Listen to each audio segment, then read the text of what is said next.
Welcome to the Sporticos Football Stories podcast. It's Thursday, the 13th of February 2025. I'm Craig Resnik-Hanson, and today I'm joined by Gab Sutton. We're getting to Gab's love of Birmingham City, his work as an EFL journalist, and so much more. Please sit back, relax, and enjoy our chat with the one and only Gab Sutton. Hi, Gab. How you doing? I'm very well, thanks, Craig. Good to be on. Thanks so much for coming on. It's so good to speak to you again. Today, we're sticking with what we usually do here on the Sporticos Football Stories podcast, which is all about fandom and all about the teams that our guests love. Now, I know that you are known to all EFL fans on social media and in the world of podcasting for your analysis and takes on all clubs. And obviously, there's no bias that comes with that. But believe it or not, you are a human being and you do have a club of your own, Birmingham City. Could you tell us, first of all, how you became a Blues fan? Yeah, well, I suppose my dad supported Birmingham City. He's passed away since then. It's not that he's changed the team that he supports. Yes, so kind of just sort of started going through that. And believe it or not, initially when I started going, I wasn't. I don't know. I didn't quite get into football. I didn't quite sort of understand it. My attention span wasn't quite there. But then, so for the first, until I was about 10 or 11, my sort of interest in football wasn't enormous, but then there was a sort of chance occasion where Blues had a testimonial game for Ian Bennett and our former goalkeeper, and it was, for some reason, it was played against Jamaica in the summer of 2003, and that was the game that I sort of remember where I went and I really kind of enjoyed it. And then by some sort of mad twist of fate, there was a season ticket that happened to be available, whether there was some sort of swap deal because somebody who was going to have a season ticket for that season was working in America. I'm not entirely sure about the details, but there was some sort of mad thing where I ended up getting a season ticket where I might not have done otherwise, and then that kind of got me started really. And so, without that weird sort of twist of fate, I might not be doing the job that I'm doing today. So, do you remember the first time that St Andrews got a hold of you in terms of the atmosphere? Because a lot of people's stories, that they're the first game they go to, they're really little and they remember just how big the stadium is and the noise, and it sort of grabs them. So you said you'd already been going a few times before this sort of really kicked off. So what made it sort of hook you? Well, do you know what? Initially, the first few times, for the first few years when I did sometimes go, I used to sort of not really be interested in the football, and I'd often find myself asking to play the snake game on my dad's phone. I don't know if you remember that one, the snake game. Of course I do. A classic. Absolutely. So I used to do that. Is sort of my main memory. And then thankfully nowadays I'm not so much playing the snake game. I'm more more actually watching the match. But I think it was that game against Jamaica, which is weird because it wasn't like it was a particularly momentous game. It was sort of Ian Bennett was the goalkeeper for us at that time. I've no idea why we were playing Jamaica or what the. I was going to say, was Ian Bennett Jamaican? Did he have quarter Jamaican heritage or something? I've literally no idea. Unless I've not properly checked this out, but I'm pretty sure Ian Bennett's English. So I've no idea why we played Jamaica. But Brian Hughes scored twice. But I sort of do vaguely remember sort of walking up to the top of the steps and then sort of looking down at St Andrews from a different sort of angle that I maybe had before, because something to do with the ticketing arrangements where you're in a different place because it was a sort of random one-off game. And then, you were kind of I do remember kind of looking down at the stadium and sort of taking in the enormity of it all, I suppose, and sort of thinking, oh, wow, this is quite something. That was the thing. That was kind of the moment for me that kind of got me a little bit hooked. Are you still a season ticket holder to this day? I'm not. I've been to, I think, 4 games so far this season. But I'm not a season ticket holder because I'm off, as you can imagine, I'm an EFL journalist, so I'm often covering other games. So it hasn't always made sense for me to get myself a season ticket. But I still love the club and I still go when I can. As you mentioned, you're an EFL journalist, and I would go as far as to say, sort of a cornerstone of EFL coverage. Wow, that's very kind of you to say. Thank you. Definitely, especially on social media. But do you get how open are you about the fact that you're a Blues fan? And do you get a lot of accusations from, I suppose, the other West Midlands fans that, that you're biased against them or towards the Blues?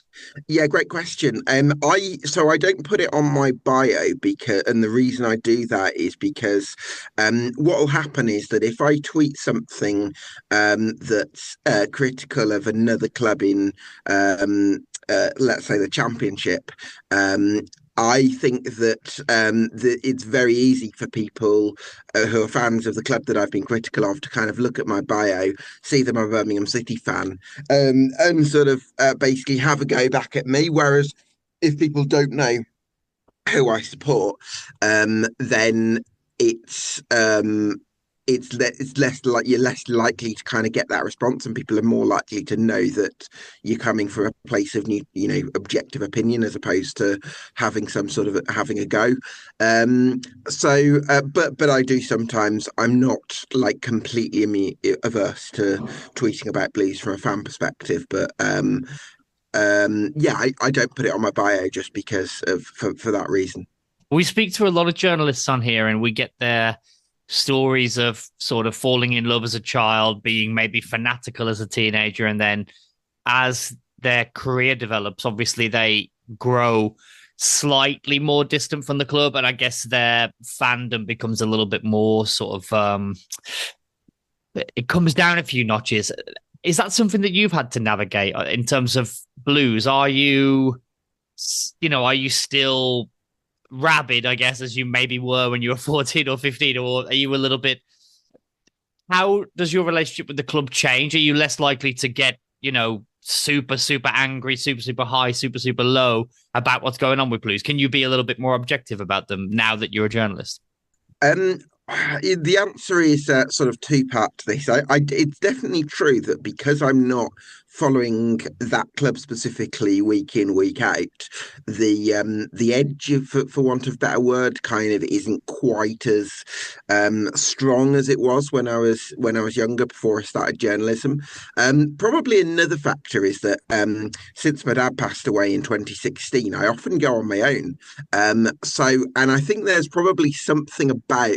I think if I went with somebody, I would probably there would be a sense of shared experience where I probably would feel the kind of the emotion of it a bit more. But because I'm often I'm not necessarily with people. It means that it doesn't quite have the same feeling, I guess, if that makes sense. It absolutely does. Let's talk a little bit about the club right now. So at the moment, Birmingham City are in League One, but let's face it, not for long, which will surprise few. Yeah. This is a question that I find fascinating. We've spoken to, Sunderland fans, Derby County fans, and I think you get a lot of different takes from different fans. Has it been a breath of fresh air actually being in League One, or has it been the nightmare that when relegation was confirmed, you would imagine it to be? I get the feeling that from a fan base point of view, we've actually really enjoyed the experience because I think we've not. It's a very strange feeling for Birmingham City fans turning up to St Andrews and feeling confident that we're going to win that afternoon. It's not something that we've really experienced in certainly in recent years. And certainly for a long, long time, we've not been like a dominant force in our league. Like even when we won promotion from the Championship in 06-07 under Steve Bruce and in 08-09 under Alex McLeish, it wasn't like we were a dominant side. We had some very rocky patches in both those seasons, and there were lots of ups and downs. So, in fact, even when we won the title at this level in 1995, we won promotion on the final day at Huddersfield. So, I probably in living memory for me, and certainly for a lot of Birmingham City fans, we've never experienced being quite as dominant a force in a division as probably we are this season. And yeah, I think there is an enjoyment to that, and I also think that there's a real optimism about the direction of the club, clubs going in, even though ironically we were relegated last season, because of the financial potential the club's got in terms of the investment from Tom Wagner, and actually there's a lot of belief in the club. Like I went to the Cambridge United game, playing them on Tuesday night. Yeah, last night we won 4-0, but before the game you had to queue to get in, and this was I think about 15 minutes before kickoff. And you didn't have to queue to get in when we were in the championship under previous ownership. So I think there's something about this ownership group that's kind of got people excited. And the ticket, like got 22,000 last night, and I reckon there wouldn't have been more than 500 of those being Cambridge United fans. So so I think there's a real appetite from the club for what's to come. You touched on it a little bit there, but tell me a little bit more about the current ownership and their stock with the fans, because there were some missteps in the last season in the championship, the relegation. There was definitely some, at least from a neutral perspective. I don't follow the Blues bubble, obviously, but from the outside, there was very much a sort of criticism of some of the decisions they made. It looks like they've got it right this year in terms of the managerial appointment, the direction that they're going in. But how are they thought of, would you say, by most fans, from what you can tell? I think for most fans, it's overwhelmingly positive. Like you say, there have been mistakes like sacking John Eustace for Wayne Rooney, so certainly not something that we as a fan base we were happy with, because we were playing well at that time and were sort of flying high in the table. The one sort of thing that they're very big on sort of match day experience and maximizing that, and all the senses. So sight, they've got fires coming out, taste, they've got really good at the quality of the food's improved, sound, they've got lots of music.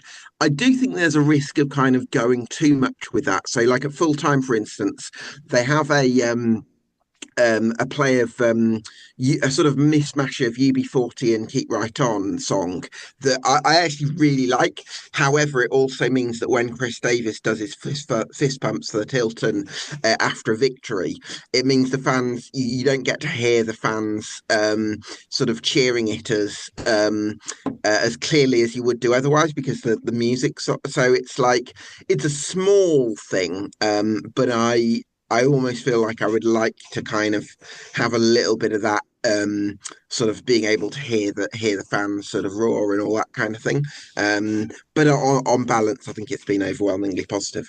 Is there any concern among some quarters of the fan base about, I wouldn't say the Americanization of the experience, but more globally, the over commercialization of the matchday experience and of the club in the future? Because right now that may not be a problem, but if the club do continue on their the lofty goals that they want to achieve, is there any worry that it could end up with a situation faced by for example Man City, where today they're all over Twitter talking about the fact that their stadium's full of tourists, there's no actual fans can go there, the atmosphere is dead. You get this a lot from clubs who sort of they go higher and higher, but then before you know it, the fans start to actually kind of turn on it a little bit. Are there any worries from anyone who's seen that happen elsewhere and it's just sort of keen to keep it down a little bit, make sure it doesn't get out of control? Yeah, it's a great question. I don't think that it's a massive thing in the fan base at the moment, because I think there's sort of a feeling of we're enjoying something different. We're enjoying that the matchday experience is sort of lively and engaging and enjoyable, and they're enjoying the fact that we are winning every week, and we are enjoying that there is investment and that there are sort of these audacious new stadium plans in the pipeline, and that there is plan to invest in the city and help create jobs and all that kind of thing. So I think broadly the positives hugely outweigh the negatives. I think football does evolve, and the way of doing things can change. I would like to sort of keep an element of the sort of match day traditions where you kind of hear the roar of the fans, and not be too sort of because there is, Craig, I don't know what you think. I'd love to hear what you think about this. There is something unique about hearing the roar of fans without any kind of music or background noise, right? I think it's massively important, and I think for a while there, some stakeholders and owners kind of lost sight of that, and then I think when we had the COVID season, it Mm, really hammered home how much of a part that plays. It's not the case with all sports, and I think that's why a lot of owners, especially American owners, there's more of them coming to the pyramid. There's a bunch of them now across every level. They sort of, in baseball, for example, you might not always hear that. It might be more of a kind of like a kind of cricket vibe where you can just mm, sit and chill and watch the game, and there's absolutely nothing wrong with that. And for some mm. sports, you don't need like this roaring and stuff to kind of to give it life. Mm. But I really But do think with footballs, football, yeah, you do, don't you? I think you do. yeah, it makes it's a completely different sport. Like the passion of the fans makes football what it is. And I don't think you want to kind of sanitize that too much. Yeah, I think it could be a cultural thing too. But I mean, from you can see it sometimes in martial arts, for example. I know we're going off topic here a little bit, but you can see maybe in America or in Europe, you might have sort of like a raucous crowd, and then in other places like in Asia, in Japan, for example, it's more of a sort of subdued applause and respect, which is really Mm, cool. But I think that depending on your outlook, maybe those sports can handle that, and it's still really entertaining. But I feel like with football, I do think it's a little bit of a cliche, but the crowd does drive on the players sometimes, mm, and you can get into sort of plodding games if there's nothing sort of driving them on. And I think in COVID we really saw that. So I think it's something to be wary of. But anyway, moving on. You talked about the work that the Blues owners are doing in terms of helping with the matchday experience. How are they, and how is the club in terms of being connected to the fans and the community? Would you say that there's still a really big connection there? Are they fostering that? Um, I think so. I think I like that. Well, I like that there is communication there, and that Tom Wagner is the sort of public face of the commercial operation of the club. And so there's much more of a sense of approachability than maybe the previous ownership. There is a little bit, though, that they are in this kind of world of maximizing commercial marketing side rather than building real relationships, because there's this sort of feeling that I have, and it's not a massive thing because on balance I think they are very much a big positive for the football club, and I don't want to kind of seem like I'm just focusing on the negative side, because they're doing for the club is fantastic for our future. But I do feel that if we're talking personal level, like when after Wayne Rooney got when after John Eustace got sacked and Wayne Rooney got appointed, I think Gary Cook admitted, that our CEO admitted, it was a mistake, because Gary Cook's best mates with Wayne Rooney's agent, and so fair play to him for that. However, it felt like Tom Wagner didn't really want to sort of address those questions. So when Tony Mowbray got appointed, it was just Tony Mowbray, who was the manager after Rooney. It was literally just Tony Mowbray on the press conference, so that if anybody asked about the decision to replace Eustace with Rooney, Mowbray would say, "Well, that wasn't my decision, so you'd have to talk to them." So it's kind of a way of basically avoiding that question, as opposed to saying, "You know what, we made a mistake." Whereas when we signed Jay Stansfield for £20 million, Tom Wagner was very keen to sort of put himself front and center of that, and do this video where he was kind of suggesting for one moment that the Stansfield signing hadn't happened, and then sort of twisting his phone to show Stansfield in the corner of the room to kind of himself look like the hero again, which, you know what, he had paid 20 odd million to do that, so fair play to him. But it does feel like they're kind of keen to do this sort of commercial maximizing look at us thing, as opposed to building real relationships. And that's a part of it that I don't necessarily wholeheartedly love.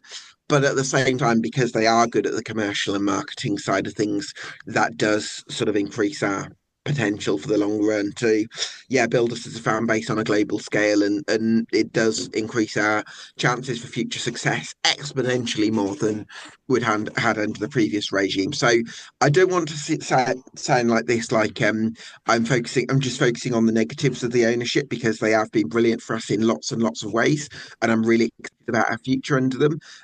But do I, like, on a personal level, have a real, like, warmth in my heart for Tom Wagner? I'm not sure I do, or if we're talking literally on a personal level, but I do appreciate what he's done for the club.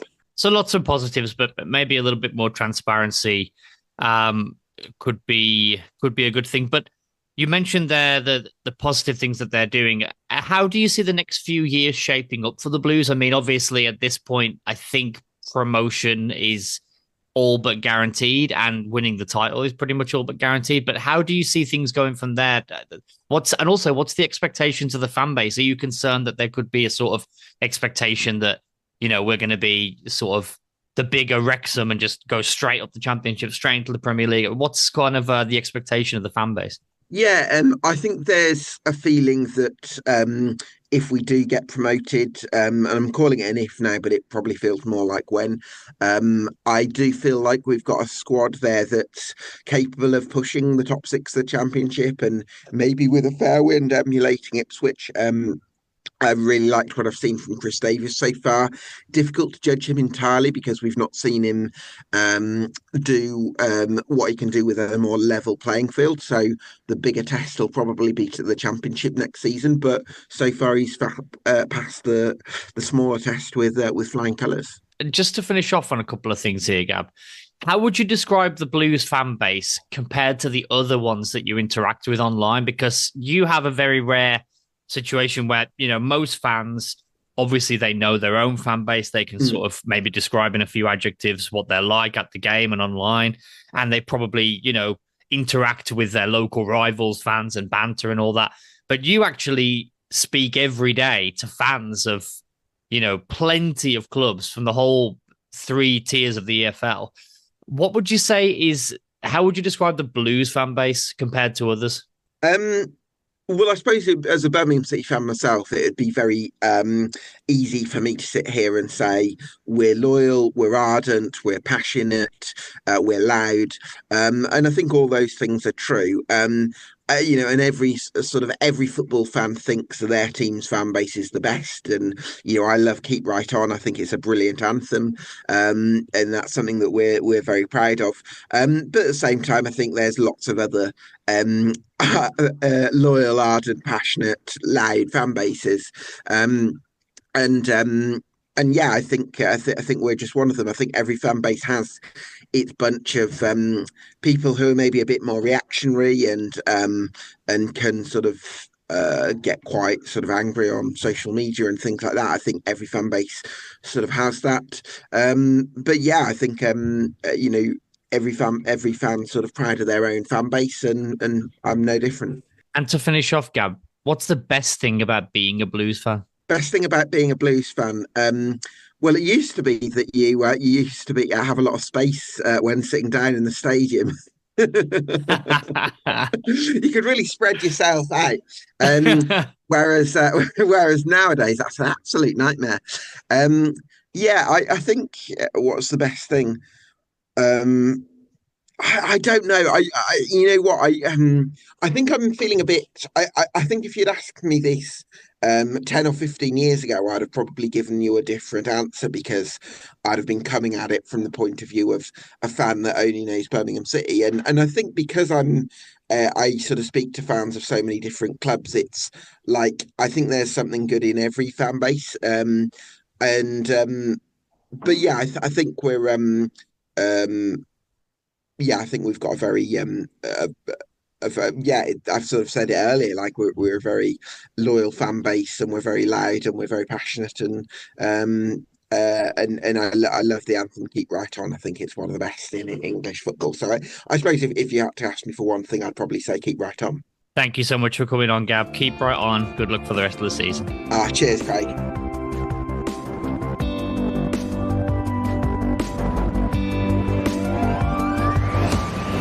Thanks so much for listening to the Sporticos Football Stories podcast. It was such a pleasure speaking to Gab, and we can't wait to bring you chats with more fans from across the footballing landscape, from ex-pros to bloggers, YouTubers, and much more. If you've enjoyed this podcast, please consider subscribing. If you really liked it, give it a 5-star review wherever you get your podcasts. That will help us out so much. Thanks again, and catch you next time on the Sporticos Football Stories podcast.